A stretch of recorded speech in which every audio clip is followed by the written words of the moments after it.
Hello, my friends. I am BESS McCarty. This is the Ask BESS Show. I am the Shrink of MLM. Today, the topic is about fear. So, what's the greatest fear? Surveys have shown greater than death is the fear of speaking, right? Well, I was asked by a digital magazine to record 6 10-minute little workshops. And this is about my fear that I experienced on Monday when I went to record it. So I picked 6 topics that I thought people struggle with the most as far as fear, discouragement, procrastination, disappointment that they go through in life, how to solve problems, how to get their greatest why. I picked these 6 topics, filled it with my best content, and went to go film it. But I was afraid that day that I would forget the lines. And this is what happened to me, what happened to me that day. So I had gone over and over all the material for 6 weeks we took to prepare the topics, the content, and go over it, prepare the outfits I would wear, change outfits for each one, arrange the videographer, arrange the props, the lighting, the stand with the notes on it, and all of these things. I covered every detail, and all that was left was practicing it. And I tried to memorize it, but it was all hours worth of material. So I ended up thinking I'm going to need some notes to refer to some bullet points here and there, and wrote those out. And I didn't want to use a teleprompter because that would, I think, be too stiff. I wanted it to be more alive and fresh and everything. So as I approached, I practiced this on my camera, on my phone camera, and I still forgot some lines and had some pauses in there. And I thought, oh, this is not going to work that day. I'm going to go blank. I'm going to just forget to say the right things, or I'm going to be too stiff looking. And I thought, maybe I'm just not cut out for this. I'm a right brain, holistic type, healer type person. Maybe I'm just not cut out to be a speaker and remember all these things and to speak.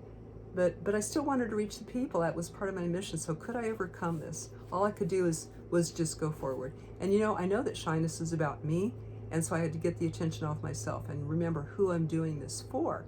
And so I tried different things. Okay, I'm doing it for my granddaughter, for recent clients that I've worked with and coached with, but nothing really rang true until I thought of, or was given the idea, to do it for the furtherance of the work itself, the personal growth work itself, or the truth in there, for the help that it could be for people, and do it for a higher, nobler cause, a nobler, maybe for God, for a higher, nobler power. And that really worked. That gave me the strength and the capability and the power commitment to do it.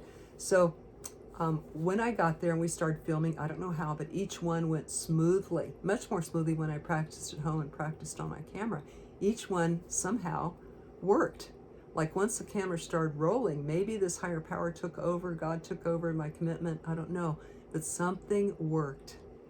Maybe, I know I did all the preparation, I did all that, but when I got there, I think something helped me to deliver it with heart, love, continuity, made sense. It just worked, it went well.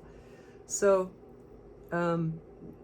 what I learned from that was trust, dedication, commit to a strength and power to get our little self out of the way and have a bigger purpose that can carry us and do what our little self alone cannot do.